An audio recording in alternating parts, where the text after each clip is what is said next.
ప్రభు అయినటువంటి యేసుక్రీస్తు నామములో మీ అందరికీ శుభాభివందనములు. మరొకసారి ప్రభు అయినటువంటి యేసుక్రీస్తు నామం పేరిట ఈ రీతిగా కూడుకొని ఆయన నామాన్ని ఘనపరచడానికి ప్రభువారు మనందరినీ సజీవ లెక్కలో కాపాడినందుకు, రక్షించినందుకు, పోషించినందుకు, బలపరిచినందుకు ఆయన నామమునకే మహిమ కలుగునుగాక. ఆమెన్. ప్రియమైనటువంటి బిడ్డలారా, అందరూ బాగున్నారా? ప్రభు అయినటువంటి యేసుక్రీస్తు వారు ప్రతిరోజు కూడా తన ఉచితమైన కృపను మన ఎడల చూపుతూ ఉన్నారు. కనుక ప్రతి దినము ఆయన నామాన్ని మనం స్తుతించాలి, గణపరచాలి, కొనియాడాలి. ప్రభువారు ఆయురారోగ్యం ఇచ్చి మరొకసారి మీ ఎదుట ఈ రీతిగా ఆయన వాక్య ధ్యానాంశాన్ని ప్రచురపరచడానికి ఆయన ఇచ్చిన సమయాన్ని బట్టి ఆయన నామమునికే మహిమ కలుగునుగాక. ఈ దినానికై ప్రభువారు మన కొరకు సిద్ధపరిచిన వాక్య ధ్యానాంశంలోకి వెళదాం. పరిశుద్ధ లేఖన భాగం నుంచి ప్రసంగి గ్రంథము 5వ అధ్యాయము 4-5 వచనాలు చదువుకుందాం. ప్రసంగి గ్రంథము 5వ అధ్యాయము 4-5 వచనాలు చదువుకుందాం. నీవు దేవునికి మొక్కుబడి చేసుకునే ఎడల దాని చెల్లించుటకు ఆలస్యము చేయకుము. బుద్ధిహీనుల యందు ఆయనకి ఇష్టము లేదు. నీవు మొక్కుకొనిన దాన్ని చెల్లించుము. నీవు మొక్కుకొని చెల్లింపకుండుట కంటే మొక్కుకొనకుండుటయే మేలు. మహోన్నతుడా, భీకరుడా, సత్యవంతుడా, నీకు వందనాలయ. మరి సమయమందు కొద్ది మాటల చేత మీరు మాతో మాట్లాడండి, మమ్మల్ని బలపరచండి, ధైర్యపరచండి. నా నోటిని బూరుగా వాడుకొనుమని వింటున్న ప్రతి మాటను అయా ప్రతి ఆత్మ హృదయాంతరంగంలో భద్రపరచుకొని దేవునికి లోబడి జీవించేలాగున సహాయము దయచేయమని యేసు నామములో అడుగుచున్నాము తండ్రి. Amen, amen. ప్రియ విశ్వాసులారా, ఈ దినానికై దేవాదేవుడు మన కొరకు సిద్ధపరిచిన లేఖన భాగం చదువుకొని ఉన్నాము. దాని వివరణలోకి వెళదాం. అంటున్నాడు ఇక్కడ మహాజ్ఞాని అయినటువంటి ప్రసంగి సొలొమోను గారు రాసినటువంటి మాటలు. నీవు దేవునికి మొక్కుబడి చేసుకొని ఎడల దాన్ని చెల్లించుటకు ఆలస్యము చేయకుము. బుద్ధిహీనుల యందు ఆయనకి ఇష్టము లేదు. నీవు మొక్కుకొనిన దాన్ని చెల్లించుము. నీవు మొక్కుకొని చెల్లింపకుండుట కంటే మొక్కుకొనకుండుటయే మేలు అని మహాజ్ఞాని అయినటువంటి సొలొమోను గారు ఈ దినాన మనతో మీ మాటలను పంచుకుంటూ ఉన్నారు. నిజమేనండి ప్రియ బిడ్డలారా, ఎన్నోసార్లు ఎన్నో సందర్భాలలో ప్రభువారి యొక్క సహాయం కోరి, ప్రభువారి యొక్క మేలు కోరి ఆయన సముఖంలోకి వచ్చి, ప్రభువా ఈ కార్యం చేస్తే, ఇదిగో ఈ కార్యం జరిగిస్తే, ఈ మేలు చేస్తే, నా కుటుంబంలో ఈ శుభకార్యం జరిగితే, ఇదిగో నీకు ఇలా నేను జీవిస్తానయ్యా, ఇదిగో నా జీవితాన్ని నీకు ఇస్తానని అలా మన నోటి ద్వారా ఎన్నో మొక్కుబడులు చేసుకుంటూ ఉంటాం. లేదంటే కానుక రూపంలో నీ సన్నిధికి వచ్చి నేను సమర్పిస్తానని ఏదో ఎన్నో సందర్భాలు అలా మనం మొక్కుబడి ఊరికినే చేసుకున్న సందర్భాలు చాలా ఉంటాయి. అయితే ఇక్కడ లేఖన భాగం సెలవిస్తుంది ఏంటయ్యా అంటే, మొక్కుబడి చేసుకున్న తర్వాత ఆ మొక్కుబడి చెల్లించాలంట. లేఖనం అంటుంది, నువ్వు మొక్కుకున్న దాన్ని చెల్లించలేని పరిస్థితిలో ఉన్నప్పుడు అసలు మొక్కుకొనకుండుటయే మేలంటున్నాడు. ఒకవేళ అలా మొక్కుకొని చెల్లించకపోతే పరిశుద్ధ లేఖన భాగం చెప్తూ ఉంటుంది. పరిశుద్ధ గ్రంథంలోనే మనం చూద్దాం ఒక మాటను. సంఖ్యాకాండము 30వ అధ్యాయము, సంఖ్యాకాండం 30వ అధ్యాయము మనము 1-2 వచనాలు చదువుకున్నట్లయితే, సంఖ్యాకాండం 30వ అధ్యాయం 1-2 వచనాల్లో మోషే ఇజ్రాయేలీల యొక్క గోత్రాధిపతులతో ఇట్లా అన్నాడు. వాళ్ళందరితో కూడా మోషే మాట్లాడుతున్నమాట. ఇది యెహోవా ఆజ్ఞాపించిన సంగతి. ఒకడు యెహోవాకు మొక్కుకొని ఎడల లేక తాను బద్ధుడగుటకు ప్రమాణము చేసిన ఎడల అతడు తన మాట తప్పక తన నోటు నుండి వచ్చినదంతయు నెరవేర్చాలి. అంటే మొక్కుకున్న తర్వాత ఆ మాటను తుచ తప్పకుండా జరిగించాలంటండి. ఆనాడు మోషే గారు కూడా ఇజ్రాయేల్ యొక్క గోత్రాధిపతులతో, అంటే అక్కడున్న వారందరితో కూడా పలికినటువంటి మాట ఏంటిది అని అంటే, యెహోవా ఆజ్ఞాపించిన సంగతి ఏంటయ్యా అంటే, ఎవరైనా ఒకరు యెహోవాకు మొక్కుకుంటే లేక తాను బద్ధుడగుటకు. చాలామంది చూడండి, దేవుడి కార్యం చేశాడు అనుకోండి మా జీవితంలో, మా కుటుంబం అంతా మేము దేవుని ఎదుట సాగిలపడి ఉంటామండి, మా ఆత్మలన్నీ దేవునికి అర్పిస్తామండి, దేవుణ్ణే వెంబడిస్తామండి, దేవుని సేవలోనే ఉంటామండి, దేవుని కొరకే జీవిస్తామని చెప్పి అలా తీర్మానాలు చేసేవాళ్ళు కొంతమంది ఉంటారు. కొంతమంది సంతానం లేనప్పుడు సంతానము అనుగ్రహింపచేయ ప్రభువా అన్నప్పుడు అదిగో ప్రథమ సంతానంగా నాకు ఎవరు పుట్టినా వారిని నీ సేవకై నేను అప్పగిస్తానయ్యా అని వాగ్దానం చేసేవాళ్ళు కొంతమంది ఉంటారు. అయ్యా ఇదిగో నేను కొంచెము ఎదిగిన తర్వాత నా చదువు కంప్లీట్ అయిపోయిన తర్వాత నేను నీ సేవకై ఉపయోగపడతాను నాయనని కొంతమంది వాగ్దానం చేసేవాళ్ళు, మొక్కుకునే వాళ్ళు చాలామంది ఉంటారు. ప్రియజనాంగమా, ఈ మొక్కుబడుల్లో చాలా ఉన్నాయి. అయితే మన నోట్లో నుంచి వచ్చేటువంటి ఈ మొక్కుబడులు ఎంతవరకు మనం నెరవేర్పు చేయగలుగుతున్నాం చెప్పండి.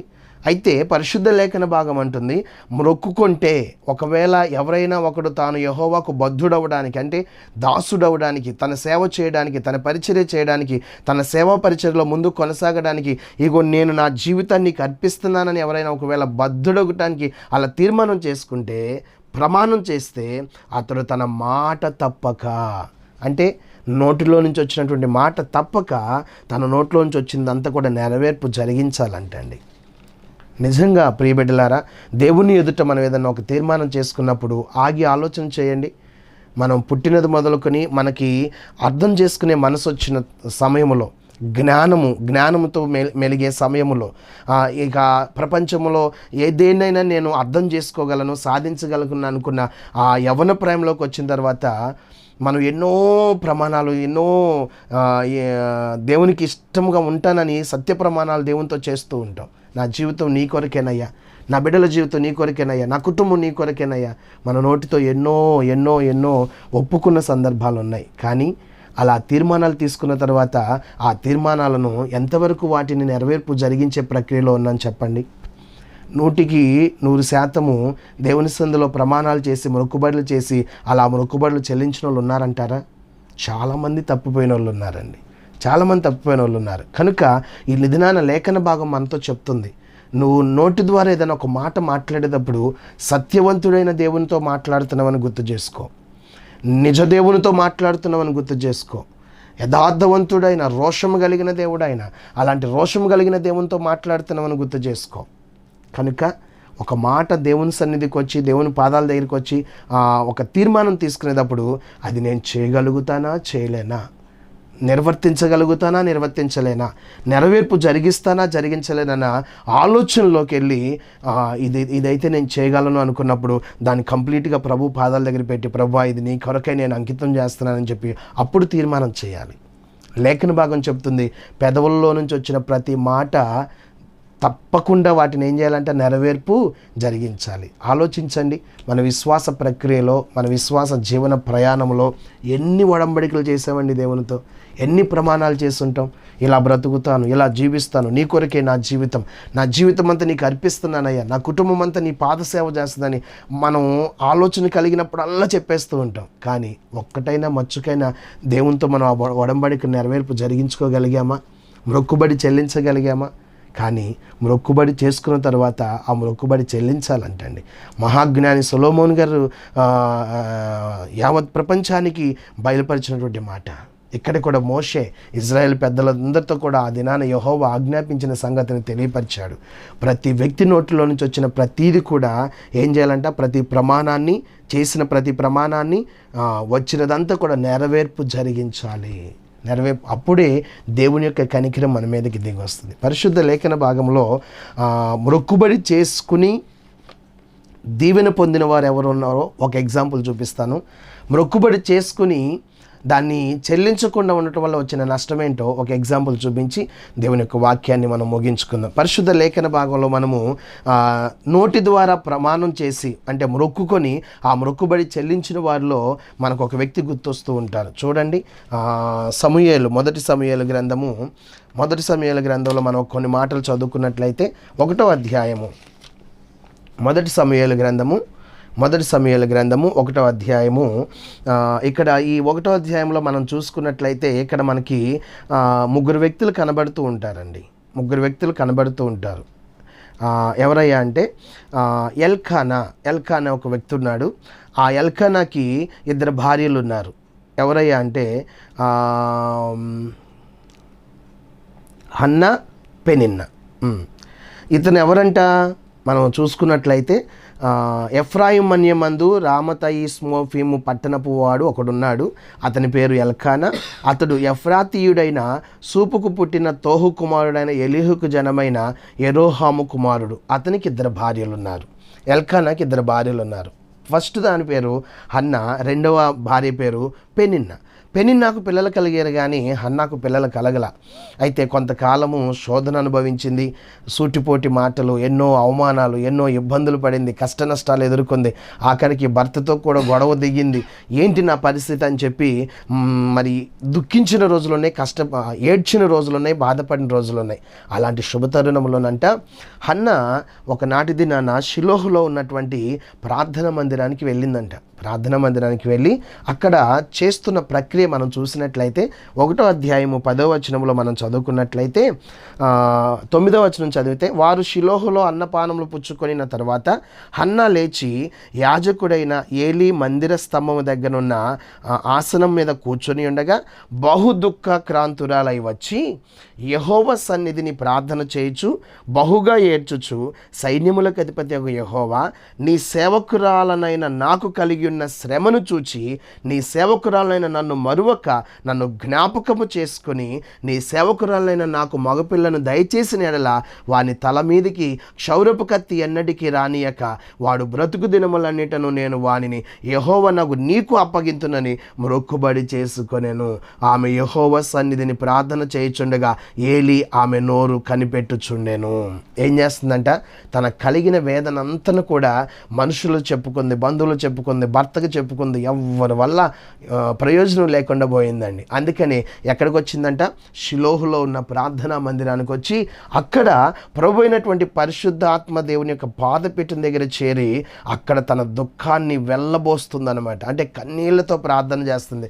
చేస్తూ చేస్తూ చేస్తూ ఈ ప్రార్థన అంతా ఏలీ చూస్తున్నాడంట. ఇలా కన్నీళ్లతో ప్రార్థన చేస్తూ ఒక మొక్కుబడి చేస్తుందండి. ఏమని?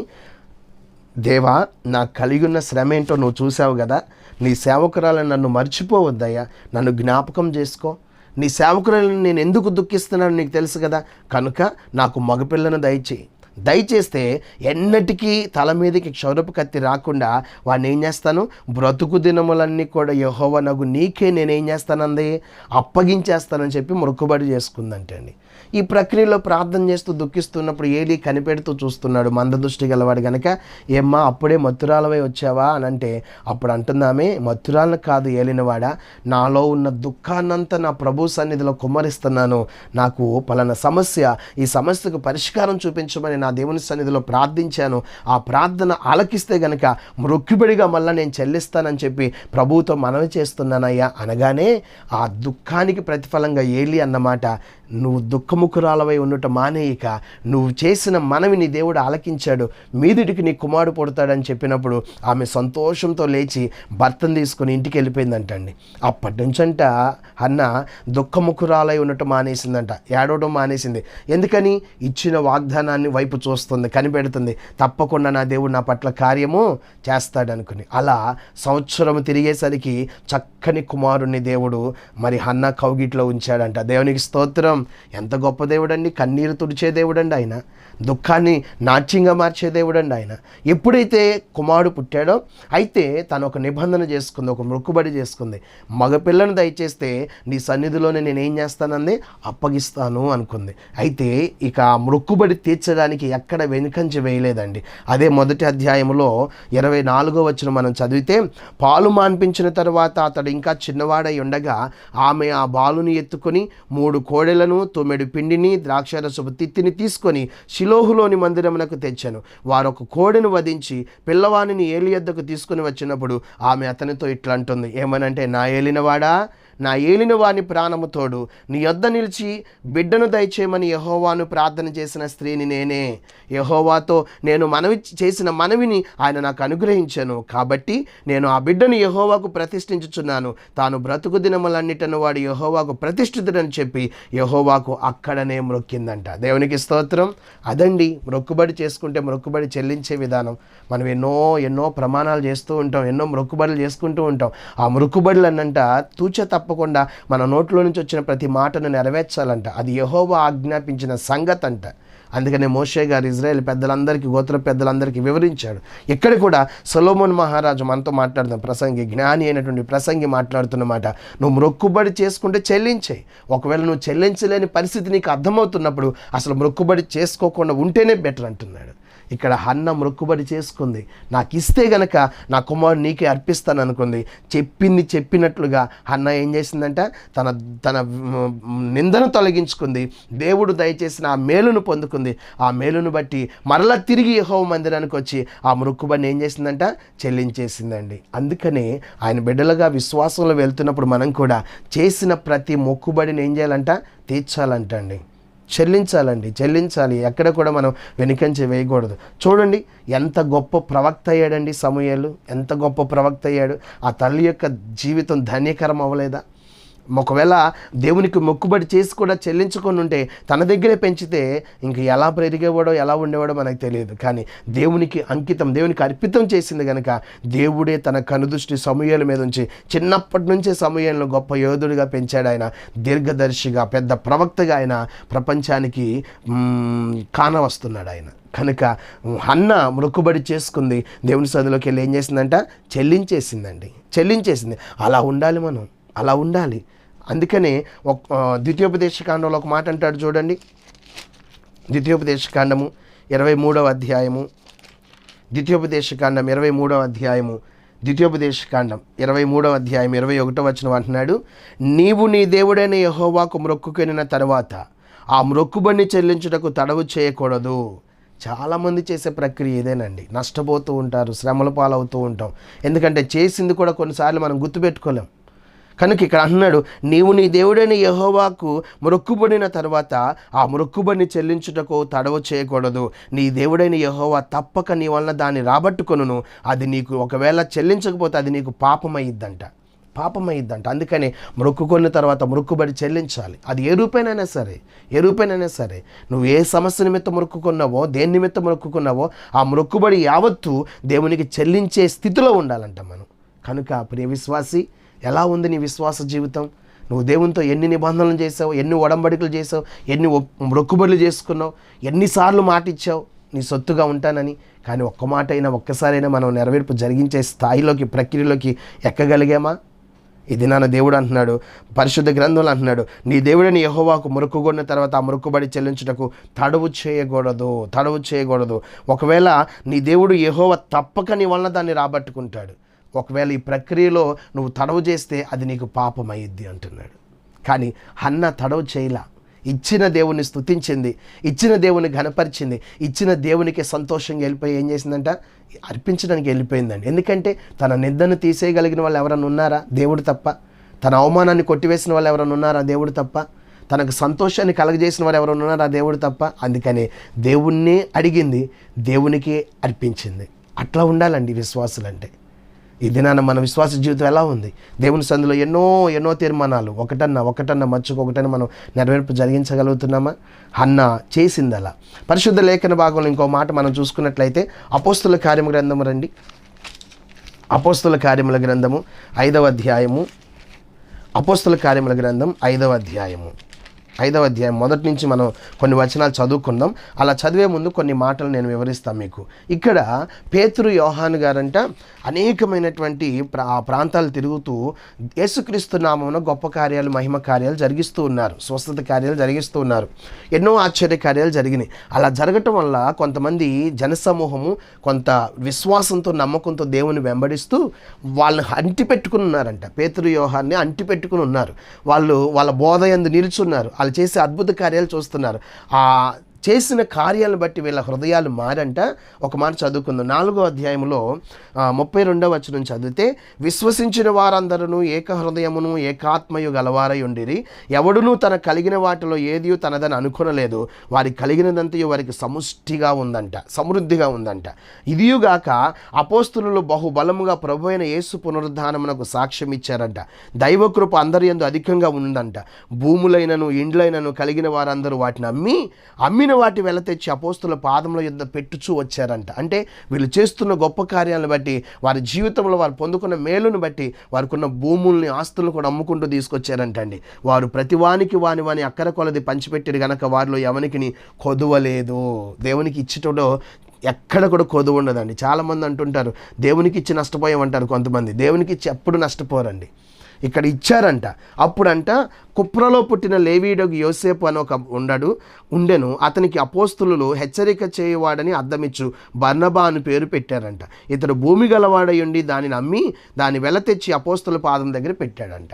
ఇలా వీళ్ళందరూ కూడా, విశ్వసించిన వాళ్ళందరూ కూడా అమ్మి తీసుకొచ్చి ఏం చేస్తున్నారంట, ప్రభు పాదాల దగ్గర పెడుతున్నారు. అయితే అక్కడ అననీయ సప్పీర అనే ఇద్దరు భార్య భర్తలు ఉన్నారంట. వాళ్ళకు ఒక భూమి ఉందంట. వాళ్ళు కూడా అనుకున్నారంట, అయ్యా మరి అందరూ తెచ్చి వాళ్ళ పాదాల దగ్గర పెడుతున్నారు, మరి మనం కూడా తీసుకెళ్ళి అక్కడ పెడదామని చెప్పి దాన్ని తీసుకొచ్చి ప్రభు సేవకి ఇద్దామని చెప్పి భార్యాభర్తలు ఇద్దరు అనుకున్నారంట.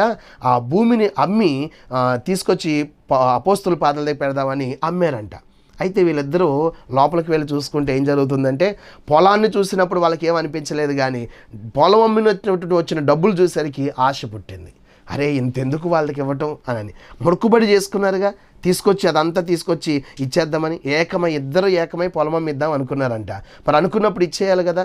డబ్బు చూసేసరికి ఆశ పుట్టేసరికి ఇద్దరు మాట్లాడుకుని కొంత సొమ్ము లోపల దాచిపెట్టుకుని ఏం చేశారంట, అపోస్తుల పాదాల దగ్గర తీసుకొచ్చారంట. తీసుకొచ్చి తీసుకొస్తే ఫస్ట్ భర్త వచ్చాడంట.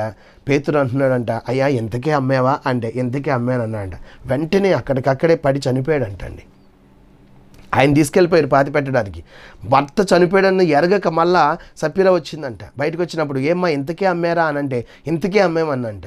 నీ భర్తను పాతి పెట్టిన పాదాలు అక్కడే ఉన్నాయి అని మాట్లాడుతుండగానే ఆమె కూడా ఏమైపోయిందంట, అక్కడికక్కడే పడి చనిపోయిందంటండి. చూడండి, మొక్కుకున్న తర్వాత అది చెల్లించకపోతే పాపం అయ్యిద్దంట. ఈ అననీయ సప్పీర ఇద్దరు కూడా ఏకమైపోయి ఏం చేశారంట, దేవుణ్ణి శోధించారంట, దేవుని మోసపరిచారంట, అపోస్తులను మోసపరిచారు. అందుకనే వాళ్ళకి అక్కడ ఏమొచ్చిందంట, పాపము శాపమై మరణానికి దారి తీసిందండి. చూడండి, అనుకోవటం ఎందుకు ఇవ్వలేనప్పుడు, మరి అనుకున్నప్పుడు అనుకున్నట్లుగా దేవుని సన్నిధికి ఏం చేయాలంట, సమర్పించాలి. కానీ వీళ్ళు సమర్పించలేక కొంత దాచుకోవటం వలన దేవుని దృష్టిలో పాపాన్ని కూర్చుకున్నారు. ఇద్దరు ఒకరు తెలియకుండా ఒకరు ఏమైపోయారంట, చనిపోయారు. అందుకని పేతురు అంటాడు అక్కడ ఒక మాట, 5వ అధ్యాయం 9వ వచనంలో, అందుకు పేతురు అంటున్నాడు, ప్రభు యొక్క ఆత్మను శోధించుటకు మీరు ఎందుకు ఏకీభవించారు? ప్రభు యొక్క ఆత్మను శోధించడానికి ఎందుకు ఏకీభవిస్తున్నారు? కొన్ని సందర్భాల్లో చేసేటప్పుడు ఒడంబడిక చేసేటప్పుడు ఊరికి తొందరపాటు చేస్తూ ఉంటాం, దాన్ని చెల్లించడానికే వెనుకంజ వేస్తూ ఉంటాం. ప్రియ జనాంగమా, హన్న చేసిన మొక్కుబడి చెల్లించడానికి వెనుకంజ వేయలా.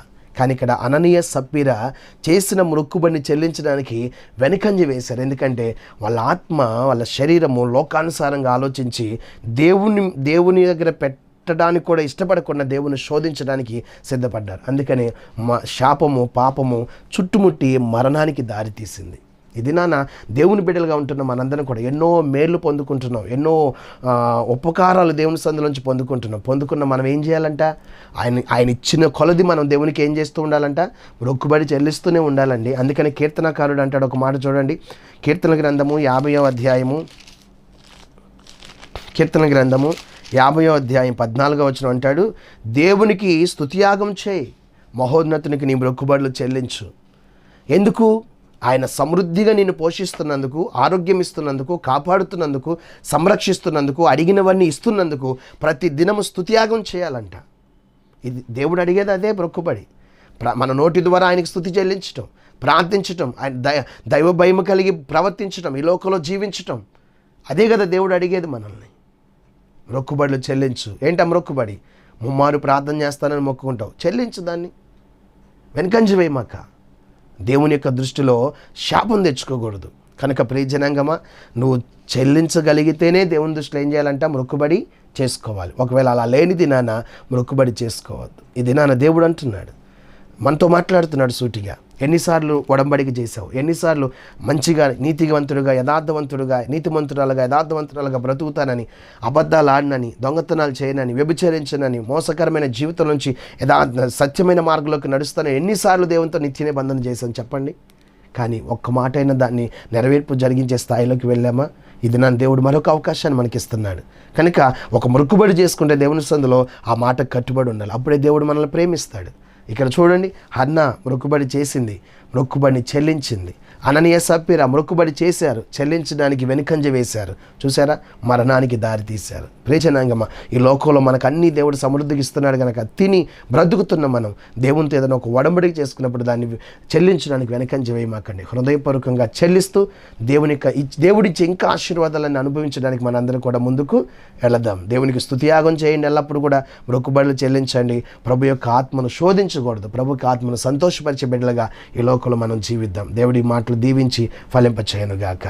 ఆమేన్. చిన్న ప్రార్థన. మహోన్నతుడానికి స్తోత్రాలయ, అద్వితీయమైన వాడవు, ఈ దినమందు మాకు చక్కని మాటలు వినిపించినందుకు స్తోత్రాలయ. మా జీవితం దేవునికి అర్పించేటప్పుడు మరి ఆలోచించి ఆశ కలిగి దేవుని ఎదుట ఇది చెల్లించినప్పుడు నెరవేర్పు జరిగించలేని ఆలోచన చేసుకుని ఆ ఒడంబడిక చేయడానికి మా మనసులో ప్రేరేపణ కలిగించండి అయ్యా. విన్న మాటలను బట్టి ఎక్కడ తొట్టిల్లిపోకుండా మా జీవితాలను నా ప్రభా సరిదిద్దుకుని నీ వైపు తిరిగే ఆత్మలకు మమ్మల్ని సిద్ధపరచమంటూ మహిమ ఘనత ప్రభావం మీరు పొందుకునమని, ఈ మాటలు ఎంతమంది అయితే విన్నారో వారందరి హృదయాల్లో నూతనమైన ఆత్మను పుట్టించి నీ కొరకు జీవించే బిడ్డలుగా ఆయుత్తుపరిచి ఇగో సిద్ధపరిచి ముందుకు నడిపించమని యేసు నామములో అడుగుచున్నాము తండ్రి. ఆమేన్. తండ్రి, కుమార, పరిశుద్ధాత్మ త్రియేక దేవుని యొక్క సన్నిధి మనకు మన కుటుంబాలకు ఇప్పుడు ఎప్పుడు సదాకాలము తోడై నడిపించునుగాక. ఆమేన్, ఆమేన్, ఆమేన్. God bless you. అందరికీ వందనాలు.